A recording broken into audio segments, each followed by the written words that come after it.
कि उसकी शादी को मात्र 1 साल हुआ था और बड़ी संदिग्ध परिस्थितियों में उसकी डेड बॉडी एक हाईवे पर मिली। इस मूवमेंट से धोखा कर रहे हैं, दुश्मन को मजबूत कर रहे हैं। अगर हम दुश्मन के खेमे में पहुंच गए तो आपका अम्बेडकरवाद झूठा है साहब। कि अनुभव और ऊर्जा, इन दोनों की राजनीति इन दोनों के बिना सफल नहीं हो सकती। इस बात और जो लोग बिखरे हुए होते हैं वो कभी शासक नहीं बन सकते। बस इसी बात में किसी चीज की है तो वो है कि हमारे नेता बटे हुए हैं। रहा के दरिया का किनारा भी कभी आएगा, कि रहा के दरिया का किनारा भी कभी आएगा।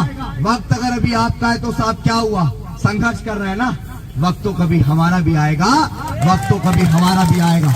मैं आज विदिशा की धरती पे हूं और यहां मैं इस बात को जरूर कहूंगा कि यहां का एक नौजवान जो बहुत प्रतिभाशाली था, जो बहुत क्रांतिकारी था, जिसने शायद इस समाज की आवाज उठाते उठाते वो खुद विलुप्त हो गया, भाई चरण, जिसका नाम था चरण सिंह। मैं ये समझता हूं कि मेरे पास आज कलम की ताकत तो नहीं है कि मैं उसकी जो फाइल दब गई है उसको ओपन करवा सकूं, उसका परिवार यहां मौजूद है। लेकिन रात जब मैं उस परिवार से मिलने गया तो मुझे पता लगा कि कितनी पीड़ा और तकलीफ, कि उसकी शादी को मात्र 1 साल हुआ था और बड़ी संदिग्ध परिस्थितियों में उसकी डेड बॉडी एक हाईवे पर मिली। हमें नहीं पता कि वो हत्या था या एक्सीडेंट था या कुछ भी था, लेकिन शायद अगर रोड एक्सीडेंट भी होता है तो परिवार को एक सम्मानजनक कंपनसेशन दिया जाता है, क्योंकि परिवार इतना सक्षम नहीं है। 1 साल पहले शादी हुई थी, वो भी इतना सक्षम नहीं। दुख और तकलीफ इस बात की होती है कि जब अपने ही लोग अपने लोगों की आवाज को दबाने का प्रयास करते हैं। हम आज भी ऐसी परिस्थिति में जी रहे हैं कि हम आज भी टांग खींच रहे हैं। बाबा साहेब अम्बेडकर का मिशन समाज का बच्चा बच्चा आज समझ चुका है। नीली क्रांति को आज समाज का बच्चा बच्चा समझ चुका है। अगर कमी किसी चीज की है तो वो है कि हमारे नेता बटे हुए हैं और जो लोग बिखरे हुए होते हैं वो कभी शासक नहीं बन सकते। बस इसी बात को जमीन पे समझाने हम लोग निकले हैं। मुझे बताइए, इस वोट का अधिकार बाबा साहेब अम्बेडकर ने अपने 4-4 बच्चों की कुर्बानी देकर हमें दिया।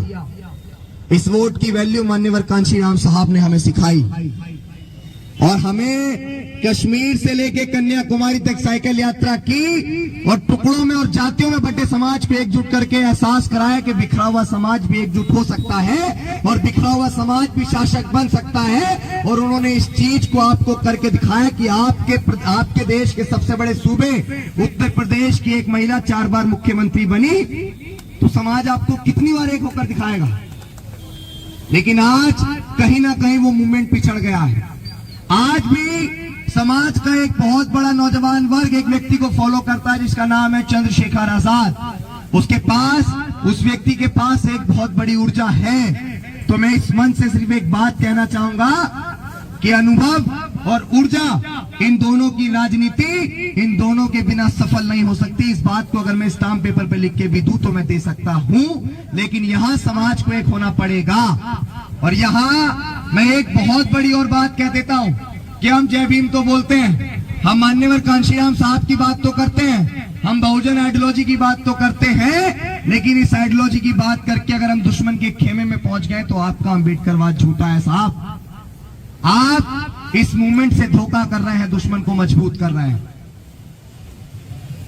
हमारा आंदोलन पवित्र है और मैं सिर्फ इतनी सी बात कहूंगा कि जो आंदोलन पवित्र होता है वो दब नहीं सकते।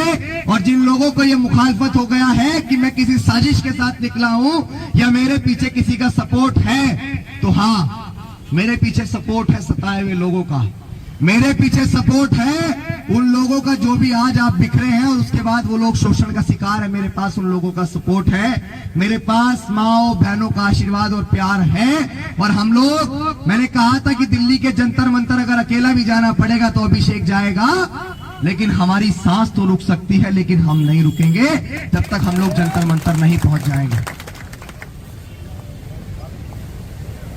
के अब के सारी हदों से गुजर जाएंगे, हो मत समझना डराने से डर जाएंगे।